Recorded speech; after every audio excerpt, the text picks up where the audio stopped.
Bonjour, dans cette vidéo, nous allons présenter les résultats d'une estimation du PIB potentiel que nous avons réalisé pour deux pays, Haïti et la République dominicaine, sur la période allant de 1994 à 2018. Quelles sont donc nos motivations? Souvent, dans les séries macroéconomiques, on constate une tendance et des mouvements que la série se fait autour de cette tendance. Les économistes et les statisticiens décomposent ces deux parties, à savoir la partie tendancielle dans le cadre du PIB. On parle de PIB potentiel, tandis que les déviations temporaires qui se font autour de cette tendance sont connues comme le cycle des affaires ou business cycle, tandis que l'écart entre le PIB et son potentiel sera appelé output gap dans la littérature ou écart de production.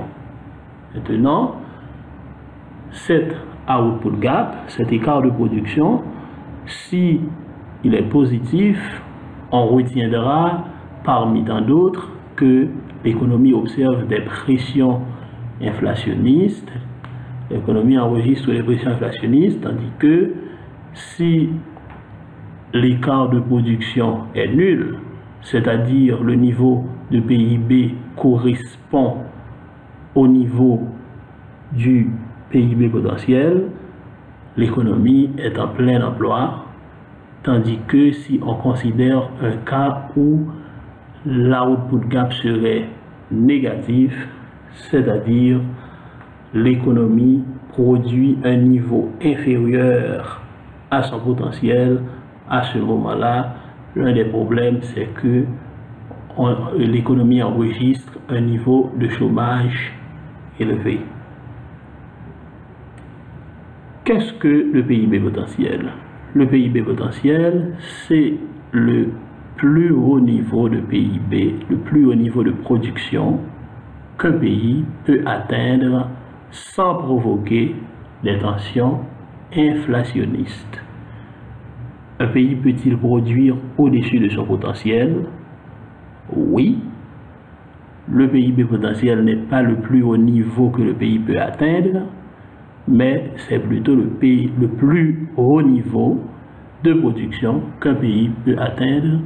Il faut préciser sans provoquer des tensions inflationnistes. Donc, au-delà de ce niveau de production, des tensions inflationnistes à court terme sont enregistrées.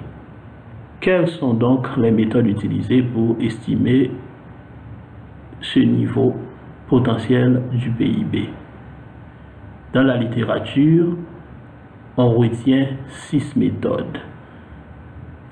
Le FMI propose dans ses publications deux catégories de méthodes, les méthodes univariées et les méthodes multivariées.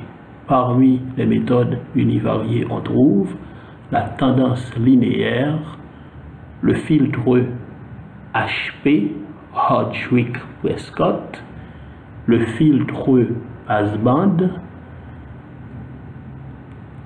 tandis que parmi les méthodes multivariées, on trouve l'approche de la fonction de production, les filtres multivariés, les modèles d'équilibre général stochastique dynamique.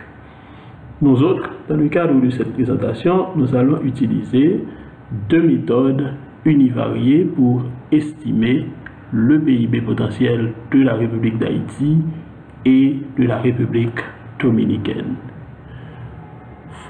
Ces deux méthodes seront la tendance linéaire, qui consiste à estimer le PIB autour d'une tendance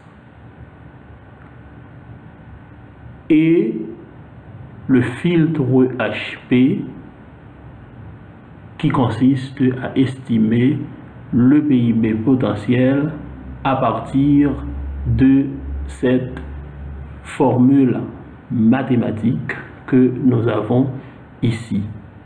YT représente ici le PIB réel, tandis que Y étoile T représente le niveau potentiel. Quelles sont les données que nous allons utiliser? Donc, puisque c'est une série univariée, nous allons utiliser une seule série, c'est la série du PIB réel. L'endroit où nous avons puisé ces données, c'est sur le site web de la Banque mondiale, comme c'est indiqué ici, dataworldbank.org/country. Et en appliquant ces deux formules, la formule du PIB, la formule de la tendance linéaire, la droite de régression, et la formule du filtre HP, là on a un facteur lambda. Dans le cadre de données annuelles, les économistes estiment que la valeur qu'il faut utiliser pour lambda doit être 100. Ce que nous avons fait, et voici nos résultats pour la République d'Haïti. La ligne orange représente le PIB réel de la République d'Haïti sur les deux graphiques de 1994 à 2018, tandis que la ligne bleue représente la tendance, à savoir le niveau potentiel selon les deux méthodes. Le premier, c'est la méthode linéaire, tandis que le deuxième, c'est le filtre HP.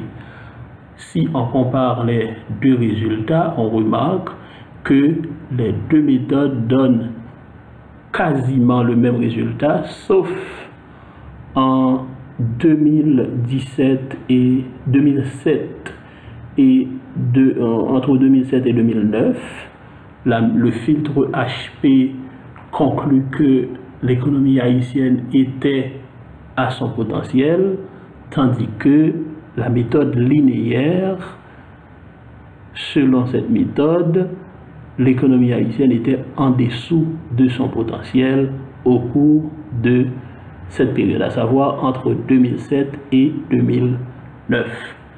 Deuxième divergence qu'on peut voir dans les deux méthodes, c'est en 2017-2018, l'économie haïtienne était pratiquement sur son niveau de potentiel selon le filtre HP, tandis que selon la tendance linéaire, l'économie haïtienne était au-dessus de son potentiel à la fin de la série, à savoir entre 2017 et 2018. Maintenant, on va regarder les résultats qu'on a trouvés pour la République dominicaine.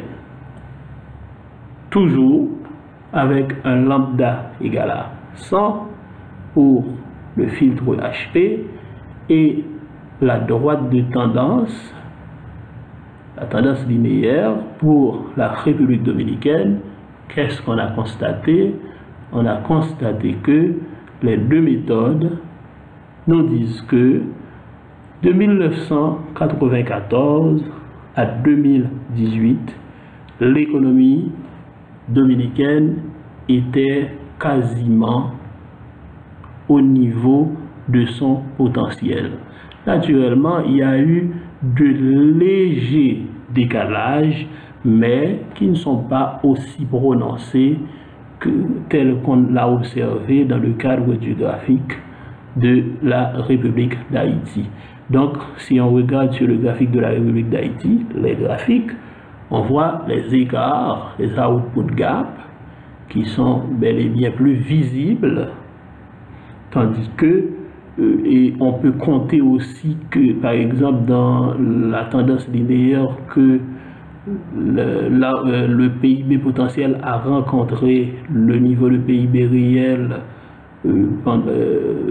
à 3 reprises pendant cette période, tandis que pour la République dominicaine, c'est très difficile de dire le nombre de fois que le PIB potentiel a rencontré le PIB réel, ok, parce que les deux courbes sont presque confondues.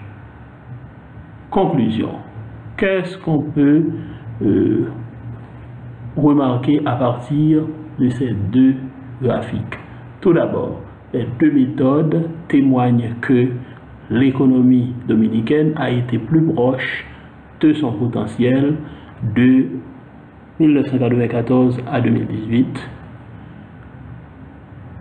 contrairement à Haïti, où c'est bel et bien visible, on voit les écarts entre la ligne orange et la ligne bleue qui sont très remarquables, tandis que les écarts entre la ligne orange et la ligne bleue sont moins remarquables pour la République dominicaine.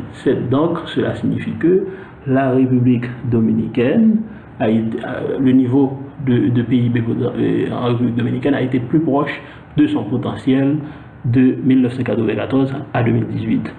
Donc, globalement, cela signifierait quoi? Cela signifierait que l'économie dominicaine aurait été davantage sur l'inflation en République dominicaine aurait été davantage sous contrôle, contrairement à Haïti. Donc, au cours de cette période, Haïti a enregistré davantage de pression inflationniste que la République dominicaine. Donc voilà, selon les deux méthodes, ceci correspond à une période de pression, devrait correspondre à une période de pression inflationniste.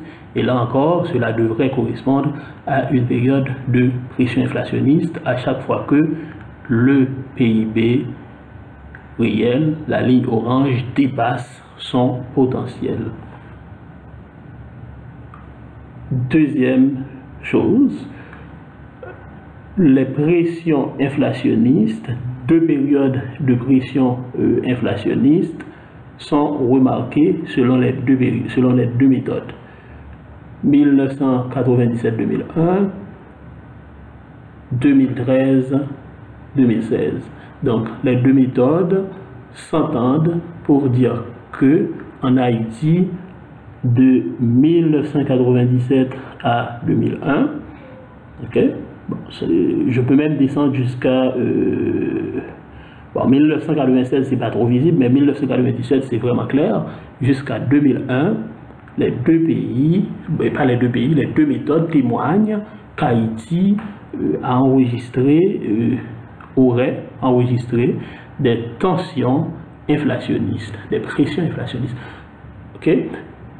En outre, les deux méthodes témoignent que de 2013 à 2016, le PIB potentiel a été, le PIB réel a été au-dessus de son potentiel, c'est-à-dire les deux méthodes témoignent que Haïti aurait enregistré également des pressions inflationnistes au cours de cette période.